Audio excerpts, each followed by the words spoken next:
April 2nd, 2020, Talk Saves Lives.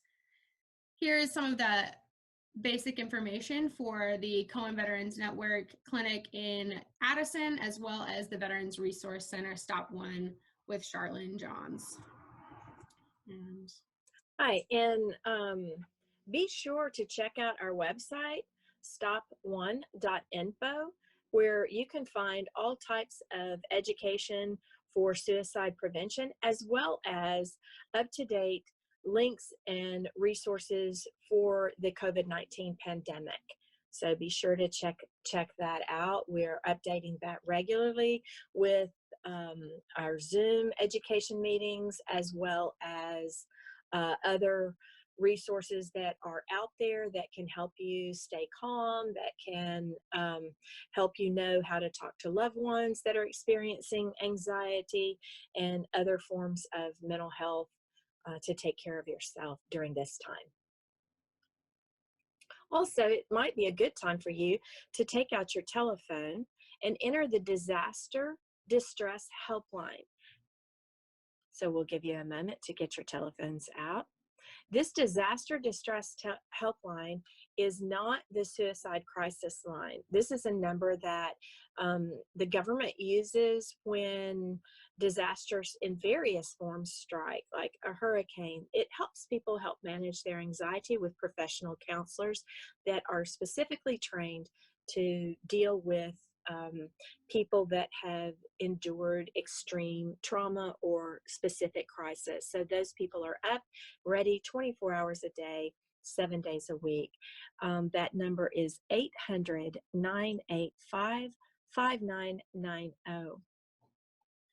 This is also a great time for you to put the Suicide Prevention and Crisis Lifeline in your phone. That is 800-273-8255. And if you are a veteran, if you press 1, that connects you with a veteran-related counselor. The crisis text line, text the word TALK to 741-741, and you will be connected. A lot of people find it's easier to use text other than talk, especially if you're not by yourself and you're experiencing a suicidal crisis. The Cohen Military Family Clinic also, you can write their number down. As Tanya mentioned earlier, they are doing telehealth and they're doing their intake through telehealth as well. That number is 469-680-3500.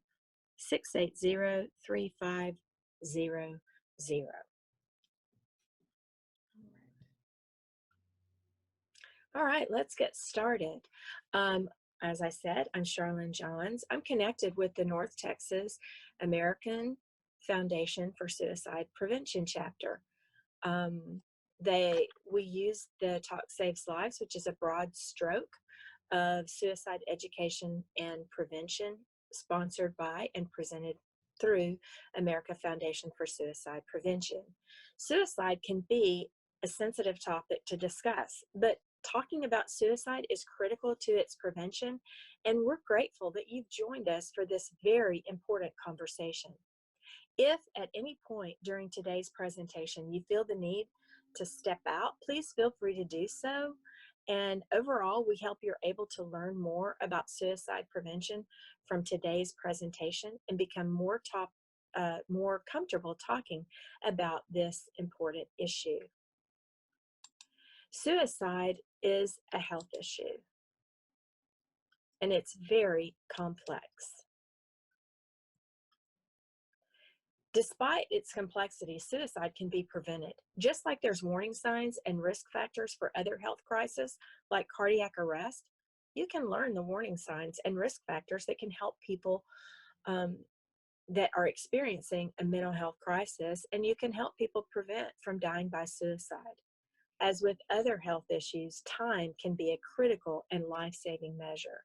Typically, a life can be saved if you allow time for the person's suicide risk to subside or to get through that period of distress and get mental help. To prevent suicide, we need to identify persons who may be suicidal, as well as take an active role in connecting them to help before they take action to end their lives.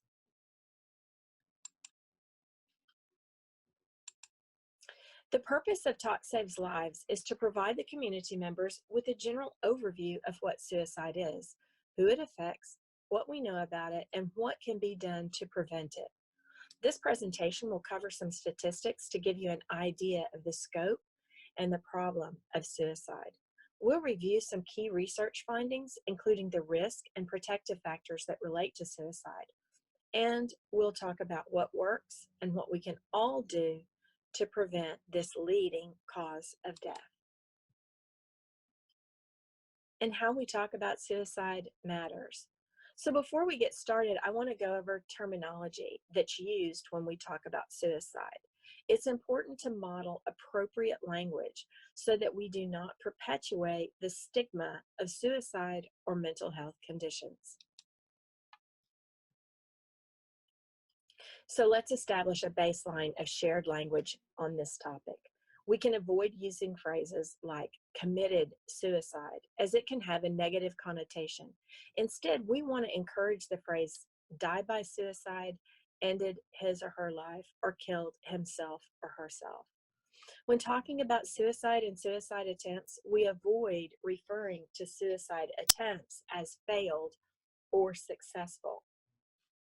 Not only is it unnecessary, these words imply judgment. Instead, we encourage the use of the phrases such as suicide attempt, suicide, or death by suicide. Educating the public about suicide is critical for encouraging help seeking, raising awareness of risk in vulnerable populations, and advocating for new intervention and prevention strategies for those at risk. When suicide's talked about safely and accurately, we can help reduce the likelihood of its occurrence. We want to change how society understands mental health and suicide, because when we open up and connect, talk saves lives. Suicide is a significant issue that affects individuals, families, and communities worldwide. So let's start with some statistics that demonstrate the scope of the problem. Suicide's a global problem. According to the World Health Organization, each year over 800,000 people die by suicide worldwide. While this is the most accurate data available, we estimate the numbers to be far higher, as it's likely that suicide is underreported in many countries, including our own. That works out to a suicide every 40 seconds worldwide. In the United States, suicide rates are recorded by the Centers for Disease Control and Prevention. According to that CDC, in 2016, 44,965 people died by suicide. This makes suicide the 10th leading cause of death. Suicide takes more lives in the United States than homicide, war, and natural disasters combined. The more we talk, the less stigmatized the topic of suicide becomes. For every death by suicide, it's estimated that 25 others attempt. That's about 1 million Americans each year who survive a suicide attempt. And when you think about that loss, it impacts many people in the community. Suicide is no different. The loss affects family, friends, co-workers, neighbors, schools, faith communities, etc. It's estimated that the majority of Americans will experience a suicide loss over the course of their lifetime. Of course, this is much higher in the military community.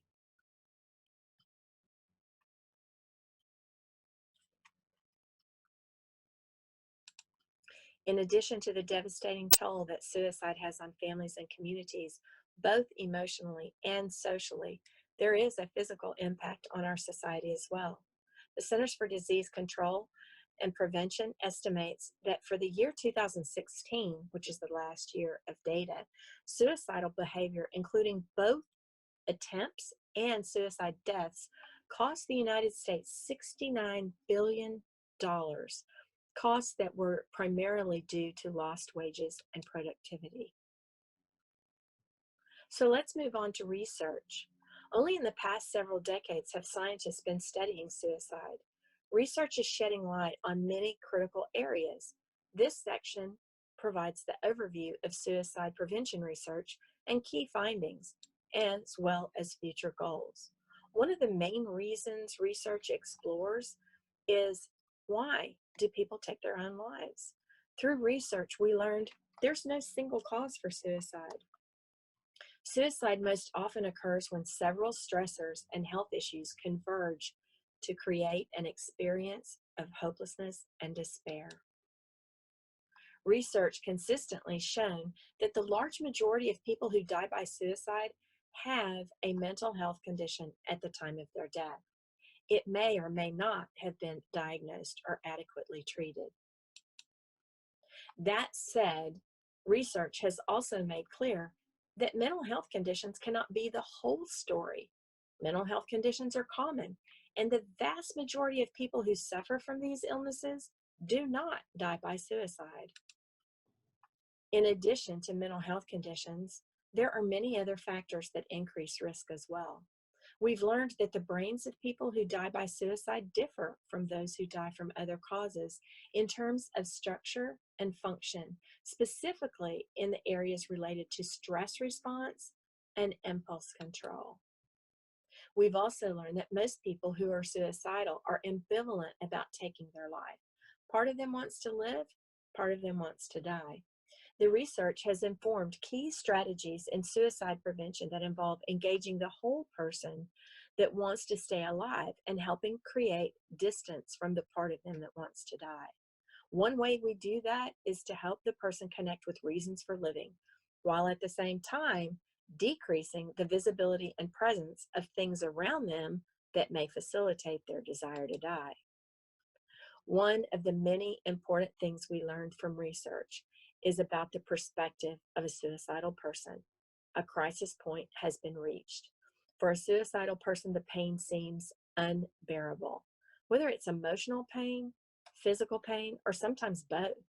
For a moment, I'd like you to think back to the most physically painful experience of your life. At that moment, would you have been able to give someone clear and accurate directions to your house? Probably not. The pain makes ordinary thinking nearly impossible.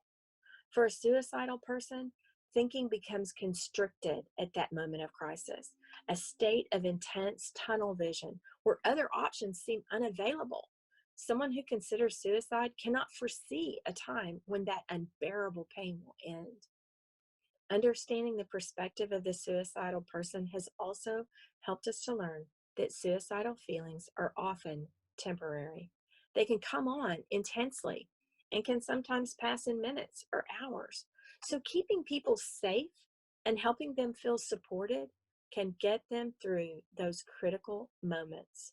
There's evidence that putting time and distance between an individual who's suicidal and the means to take their life can be life-saving.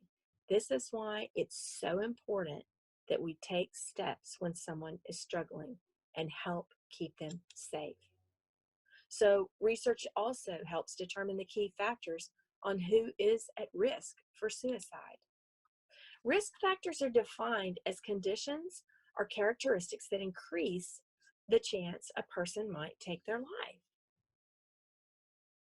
Risk factors are important to know to understand the big picture of someone who's considering suicide.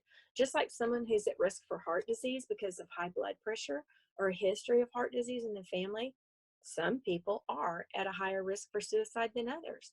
There's three main risk factors that are shown here, and they can be grouped into three categories: health factors, historical factors, and environmental factors. These risk factors can converge at different times in life and increase a person's risk for suicidal behavior at particular points in time. So let's look a little closer. The first type of risk factors include health factors, such as biological, physical, medical conditions, the most significant of which are mental health conditions. As we said before, most people who die by suicide have an active mental health problem at the time of their death. Depression is the most common mental health condition and the one most associated with suicide. Bipolar disorder is also shown to be a high risk, although the disorder is less common than depression. Because these conditions put a person at greater risk for suicide, detecting the presence of a mental health condition is critically important. The best way to be sure when you feel concerned or detect a possible change in you or your loved one's mental health is for the person at risk to seek a professional evaluation and effective treatment. Many people don't realize their distress has actually become a health problem.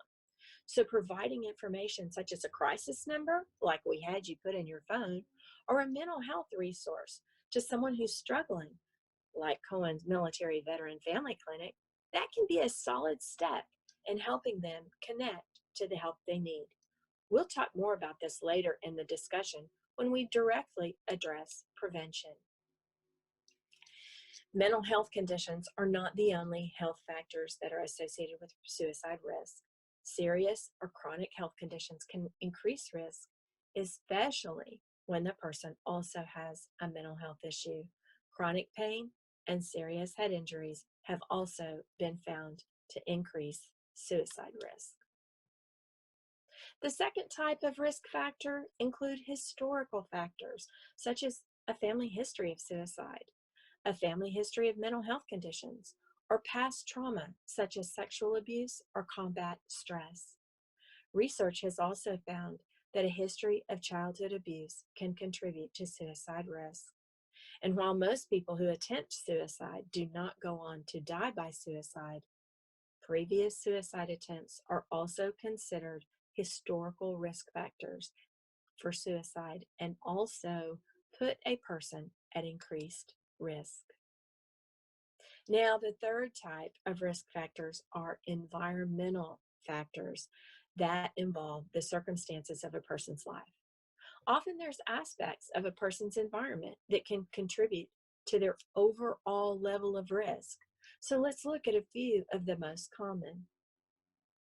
Number one, having access to a way of killing oneself is referred to as access to lethal means.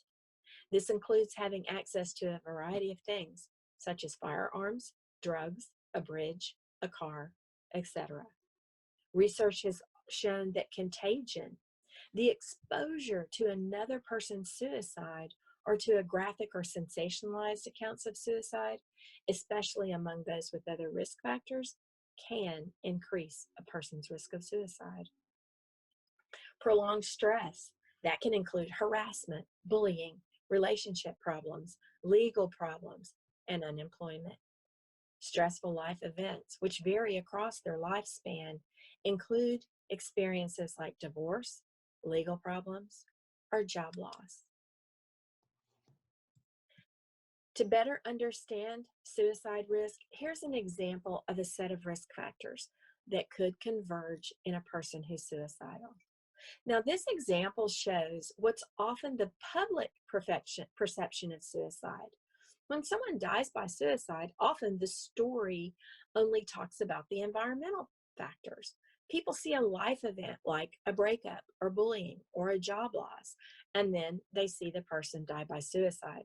So they might assume the person killed themselves because of that stressful life event. But that's never the full story.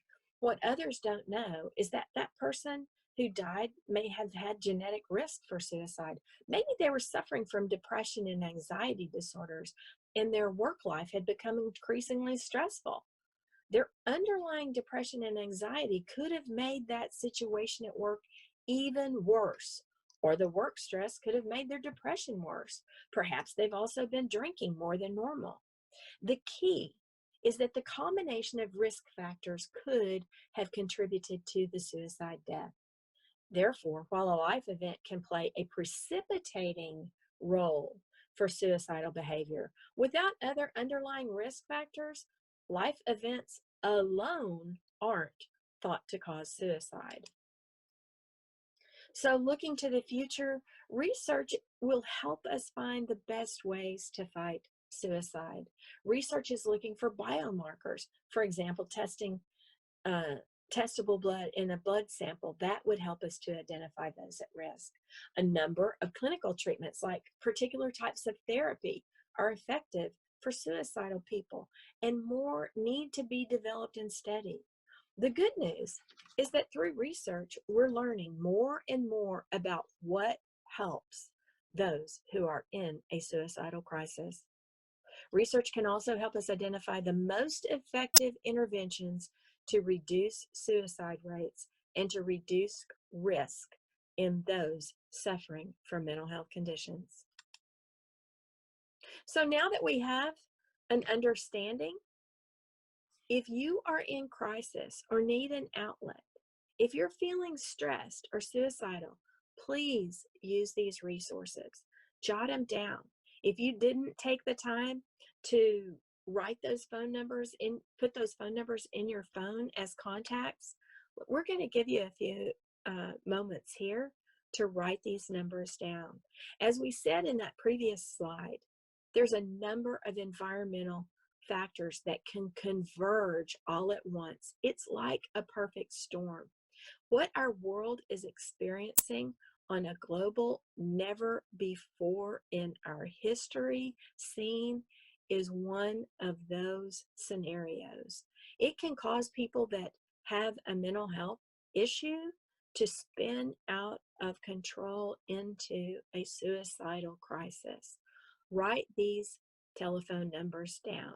And what you also need to understand about these prevention lines, the disaster helpline, the crisis text line, is you can call on behalf of a friend. If you're feeling like, wow, my friend is having a hard time and I'm just not comfortable with what to say to him, you can call the crisis line and talk and find out. And those people that are trained in crisis situations will give you the tools you need to make that conversation happen. Because as this presentation is called, Talk Saves Lives. And understand that if you have a gut feeling, react to it, because you might be the only person in that person's life that's going to reach out. So let's move on to prevention and give you some keys on that. So we have a better understanding of the scope of the problem and the key research findings. So now we're going to discuss the different types of protective factors, engaging in self-care, the need to provide for support for suicide loss survivors, and the critical prevention strategies for accessing, limiting access to lethal means. So now let's go over these protective factors. So just like there's risk factors that increase a person's risk for suicide, there's protective factors that lower a person's risk. So if you're proactive about mental health, you're seeing your Cohen Clinic therapist regularly. You make an effort to get healthier. You protect yourself. So there's more on this in a moment. So feeling connected to family and community support can protect against suicide. Now, this time with sheltering in place, this causes a great deal of disconnect. So when someone's struggling with depression, anxiety, psychosis, or substance abuse, these protective factors that can normally be strong can erode and temporarily weaken. When that happens, having friends and family to remind us of our strengths can be a tremendous protective factor. Problem-solving skills also help. Life can get really tough, but being able to see a way through these problems can be a protective factor. Cultural and religious beliefs that encourage connecting and help seeking and discourage suicidal behavior or create a strong sense of purpose can also be a protective factor. Now, because mental health care is so important for preventing suicide, we're going to focus on this topic for the next few minutes. So getting effective treatment for mental health conditions like depression, and anxiety can prevent suicide. So critical to suicide prevention is getting people connected to mental health treatment. One of the biggest challenges in fighting suicide is getting people to address their mental health condition in the same way they would physical health. In fact, for those suffering from mental health conditions, less than half actually seek treatment. One way to encourage individuals to seek help for their mental health condition is to treat mental health like any other aspect of our health. So there's certain times when a person becomes ill, it's critical to seek a trained professional. We need a culture where everyone knows it's smart to take care of our mental health. Now, taking care of our mental health is just as important, like we said, as taking care of our physical health.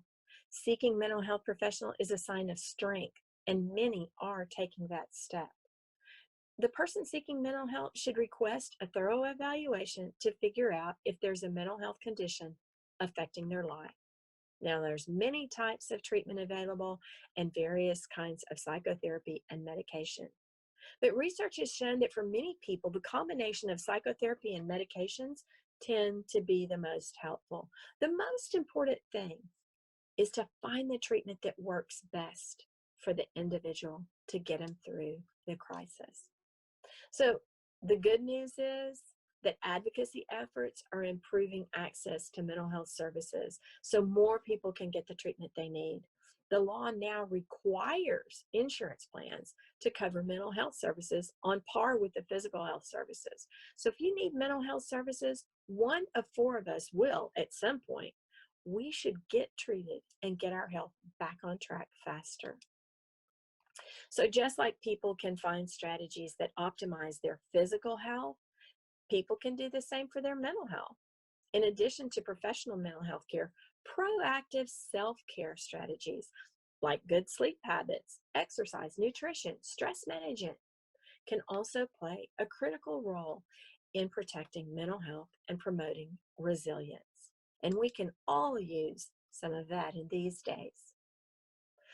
Now, our prevention efforts also include support for those touched by suicide.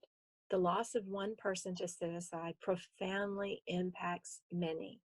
So it's important that survivors have the support they need, both to heal and to reduce their own suicide risk. Since those with lived experience, those who've attempted suicide or who experience suicidal thinking, are at increased risk, we need to make sure they have support as well. So the most important thing you can do for a suicidal person is put time between their thoughts and the way of ending their life. So research shows that by temporarily reducing a suicidal person's access to lethal means, we give suicidal individuals time for that intense suicidal risk to diminish, and time for someone to intervene with mental health support and resources. So for the majority of people who experience a suicidal crisis, if they're unable to access their chosen method, even temporarily, they're unlikely to engage in another action to end their life.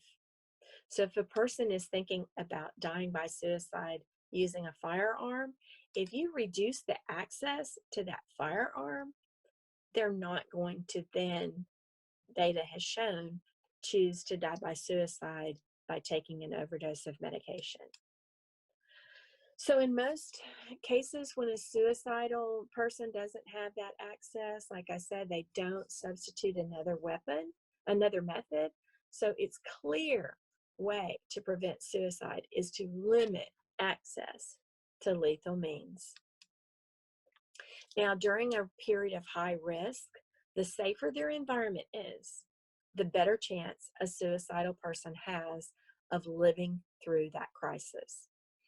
Suicide prevention research has looked at a number of ways to create safer environments, installing inexpensive carbon monoxide sensors that would automatically shut off cars if carbon monoxide levels reach unsafe levels. That saves lives. We've learned through research that Installing barriers on bridges deters suicide. And in many cases, bridge barriers lowered the suicide rate for the entire region.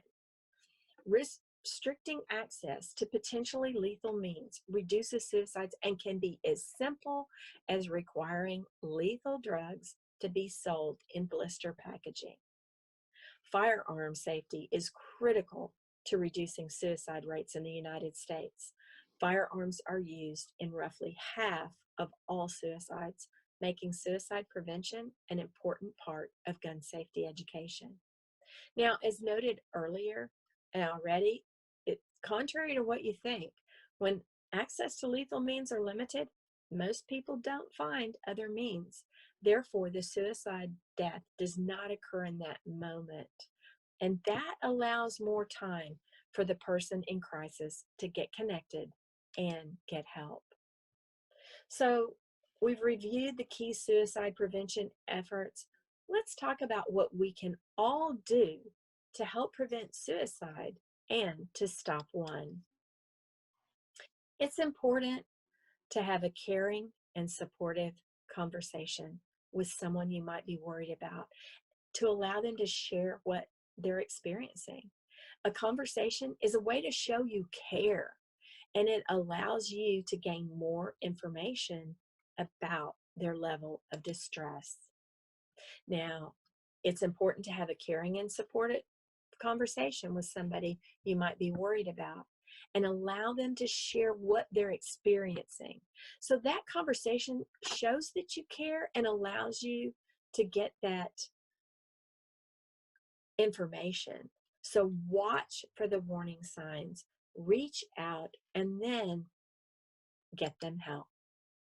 So suicide warning signs are typically displayed in three main ways that we can detect: talk, behavior, and mood. So let's discuss each of these in a little bit more detail. So let's talk about talk. Many people who are suicidal talk about ending their lives. So this can be indirectly or directly. A person might say it outright, or they might joke about it, like, oh, I'm just feel like killing myself. Look, take it seriously. Some people say that they don't have a reason to live. Other things that they get said says they feel trapped, or they're a burden to others. The world would be better off without me. And they might talk about feeling overwhelmed or being in unbearable pain. Now look at the behaviors. Behaviors that are typical for an individual should also encourage you to speak to that person about what you're seeing. So people thinking about suicide can display these certain behaviors: increased use of alcoholic drugs. They might have trouble sleeping, either experiencing insomnia or sleeping too much. They might start acting recklessly. They might withdraw from activities, especially from things they normally enjoy, isolating themselves from friends and family. And then they might start looking for ways to kill themselves, searching for online methods or shopping for a firearm. They can give away their possessions to show other related behavior like reckless spending. Now, mood.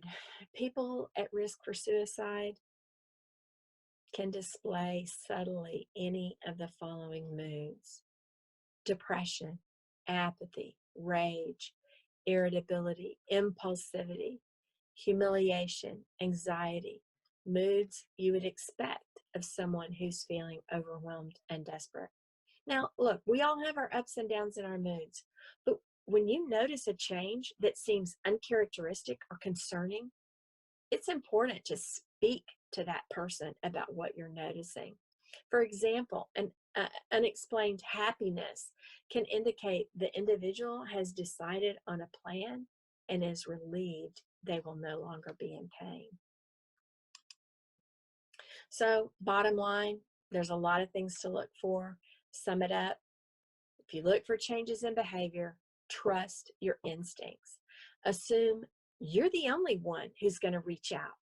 And in too many instances, People talked about their concern for someone amongst themselves, like, hey, did you see Bob? I talked to him the other day and he didn't sound so good. But they all hesitate to reach out to that person directly. Oh, I don't want to make Bob mad. But here's the rule of thumb. If you're wondering if someone's depressed or overly anxious, that's a sure sign you should reach out. And the same goes for you. If you're having suicidal thoughts, that's a sure sign. Seek help. If you have reached out before, reach out again. The first time the person might not be receptive, keep trying. Try talking to someone else or with a professional. Call the crisis line and say, my friend is having a problem. What can I do? They'll give you some ideas. Now, even if suicide turns out not to be a concern, they still might be in distress, and they might feel comforted and supported just by knowing that you care and are taking time to listen to them. So, how to reach out to somebody? Talk to them in private. Listen to their story. Don't interrupt. Express concern and caring. And then ask directly about suicidal thoughts. Don't be afraid to ask the question, are you thinking about suicide? Encourage them to seek mental health services. And if in crisis, take them to help.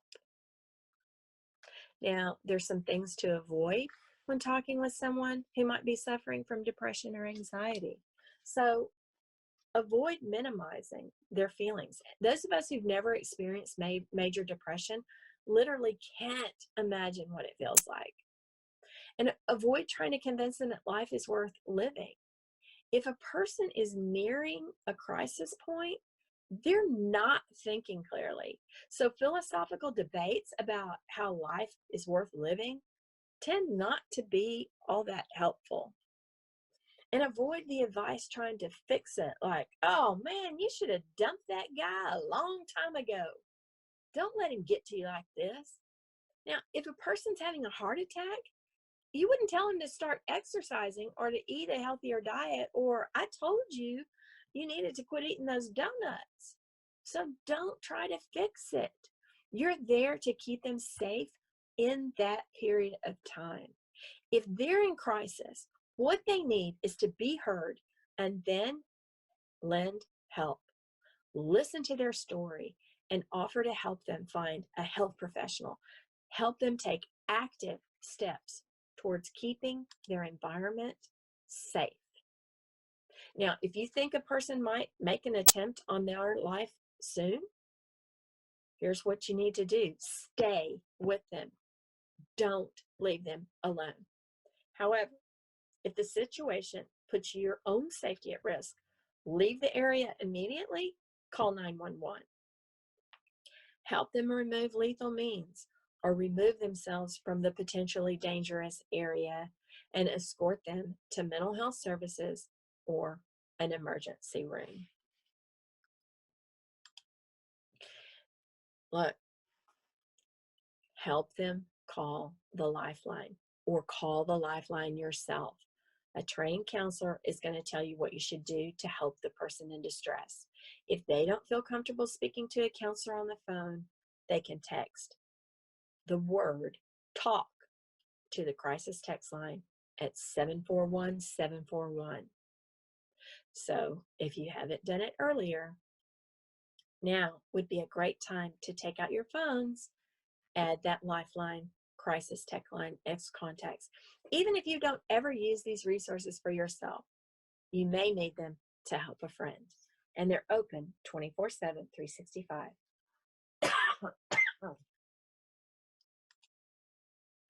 If it's an emergency, such as a suicide attempt in progress, call 911.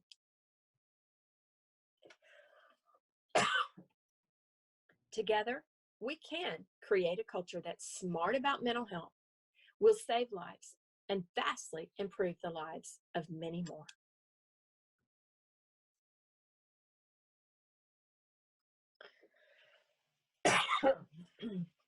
Thanks for joining us today to learn how talk saves lives.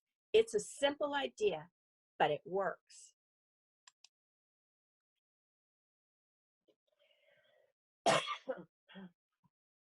Wow. We'd like your feedback, so take out your phone, enter this short text link to access the feedback form, afsp.org/TSL participant. Please take a few moments to provide your insight and help us make this, as well as future training programs, more effective.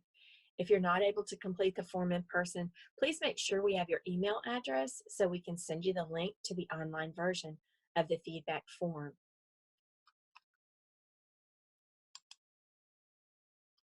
You can always learn more at afsp.org or by following AFSP on Facebook, Twitter, and Instagram using the handle @AFSP National. Thanks for listening and being a part of our very first Zoom Live.